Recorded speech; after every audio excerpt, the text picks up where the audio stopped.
बहुत बहुत स्वागत है आपका अपने चैनल अनुराधा हिंदी क्लासेस में। मैं आपके समक्ष फिर से एक नई विज्ञप्ति के साथ उपलब्ध हूँ। कार्यालय जिला बेसिक शिक्षा अधिकारी अमरोहा। यहाँ विशेष ध्यान देंगे कि इसकी लास्ट डेट कब है। तो इसकी लास्ट डेट है, आपको देखना है 5 जून ही इसकी लास्ट डेट है। तब तक आपको फॉर्म को भर के संपूर्णतः सबमिट कर देना है। तो चलिए देखते हैं। पहला ही पद किस सब्जेक्ट से निकला है। पूर्णकालिक शिक्षिका गणित विषय से। पदों की संख्या 1 है। सीट अनारक्षित है, इस पे हर कोई आवेदन कर सकता है। मानदेय 22,000 है। आयु न्यूनतम आयु 25 वर्ष है, अधिकतम 45 वर्ष। तो यहाँ पे ध्यान देना है। गणित विषय से बीएससी पीसीएम मांगा है, फिजिक्स केमिस्ट्री और मैथ। यहाँ पे अगला पद देखते हैं। विज्ञान से 2 पदों के लिए विज्ञप्ति जारी हुई है। योग्यता, यहाँ पर योग्यता पूरा संपूर्णता दिया हुआ है, तो इसे आप विशेष ध्यान रखें। आगे बढ़ते हैं। विज्ञान में पदों की संख्या कुल 2 है, एक अनारक्षित है और एक अनुसूचित। अगला है पूर्णकालिक शिक्षिका महिला सीट है। सामाजिक विषय से 1 पदों की विज्ञप्ति है। ओबीसी के लिए विज्ञप्ति जारी है। यहाँ पर आपको ध्यान देना है। भूगोल, इतिहास और नागरिक शास्त्र में से कोई एक विषय आपका होना चाहिए, तो आप सामाजिक विषय के लिए अप्लाई कर सकती हैं। ये फॉर्म आपको हमारे टेलीग्राम चैनल पर उपलब्ध हो जाएगा। टेलीग्राम को ज्वाइन करने के लिए आप अबाउट पेज पर जाकर वहाँ से टेलीग्राम ज्वाइन कर सकते हैं। चैनल पर नए हैं तो चैनल को जरूर सब्सक्राइब करें। अगली विज्ञप्ति है कंप्यूटर पद के लिए।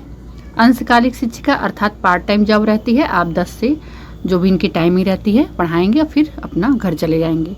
पूर्णकालिक शिक्षिका में आपको वहीं रहना है। विद्यालय परिसर में आवासीय विद्यालय है, सारी सुविधाएं वहां रहने की है। टीचरों को भी वहां पर रहने की व्यवस्था की जाती है। अनारक्षित पद है 1 और एक अनुसूचित जाति है।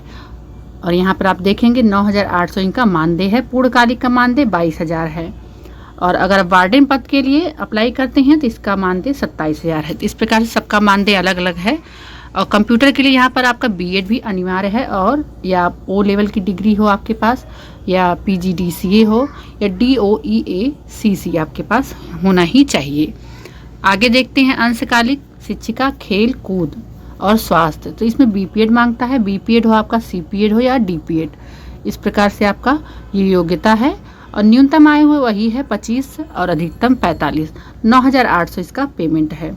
ओबीसी के लिए पद जारी किया गया है। सहायक रसोइया के लिए कुल 5 पदों की विज्ञप्ति है, यहाँ पे आप देखेंगे। और चपरासी के लिए 3 पदों की विज्ञप्ति है। तो इस बार सभी सीटें महिला की हो गई हैं, तो इसलिए अधिक से अधिक विज्ञप्ति जारी हो रही है। चौकीदार महिला पद के लिए 1 पद निश्चित किया गया है। और यहाँ पर सफाई कर्मी, महिला सफाई कर्मी के लिए भी पद यहाँ पे नियोजित किया गया है, जिसकी आपको वेतनमान 5,750 पे मिलेंगे। अनारक्षित के लिए और पिछड़ा वर्ग के लिए ये सीट निकाली गई है। कक्षा 8 उत्तीर्ण ये योग्यता यहाँ पर मांगी गई है। तो इस प्रकार से ये विज्ञप्ति आपके समक्ष में लेकर उपलब्ध हूँ। बहुत ही ध्यान से इसको पढ़ें। फॉर्म में कोई कटिंग ओवर राइटिंग नहीं होनी चाहिए। ससमय फॉर्म भर के, ये फॉर्म का पीडीएफ है आपका, यही प्रारूप रहना चाहिए। ये विशेष ध्यान दें, प्रारूप यही रहना चाहिए। हर जगह का अलग अलग प्रारूप होता है, तो वही प्रारूप रहे जो जिस तरह मांगा गया है। अन्यथा आवेदन को यहाँ पर निरस्त कर दिया जाता है। छोटी छोटी गलतियों के कारण आवेदन निरस्त होते हैं, तो विशेष ध्यान दें। फॉर्म में कहीं भी कटिंग ओवर राइटिंग नहीं हो। सभी जो आपके प्रशिक्षण छाया प्रतियाँ लगेंगी, सभी पर आपका हस्ताक्षर होना ही चाहिए। ऊपर आप लिखेंगे स्वप्रमाणित, नीचे आपका उस पर सिग्नेचर रहेगा। और यहाँ पर आप फॉर्म भरेंगे। आवेदन पद का नाम, जिस पद से आप आवेदन कर रहे हैं, तो अगर आप पूर्णकालिक शिक्षिका के लिए कर रहे हैं तो वहाँ लिखेंगे आप पूर्णकालिक शिक्षिका सामाजिक विषय, पूर्णकालिक शिक्षिका हिंदी विषय, या अंशकालिक शिक्षिका कंप्यूटर विषय। सब कुछ हाई स्कूल प्रमाण पत्र रिजल्ट के अनुसार भरें आप। और अगर आप कहीं भी प्राइवेट स्कूल में अगर आपका अनुभव है तो उसको भी ज़रूर लगाएं आप। योग्यता भी मतलब यहाँ पे अनुभव मांगा गया है। अनुभव अधिकतर यहाँ पे केजीबी में जो पढ़ाया रहता है तो उसको 2 अंक मिलता है, लेकिन अगर आपके पास हो किसी भी प्राइवेट स्कूल का तो उसे ज़रूर लगा दें। और यहाँ पर आप सभी विषयों का, यहाँ पर सभी आपके जो शैक्षिक योग्यता है उसकी संस्थाओं का नाम, विषयों का नाम सब सही सही मेंशन कर दें। और अगर यहाँ पर आप केजीबी में कार्यरत हैं तो वहाँ पे अनुभव पे 1 वर्ष के अनुभव में आपको 2 अंक मिलते हैं।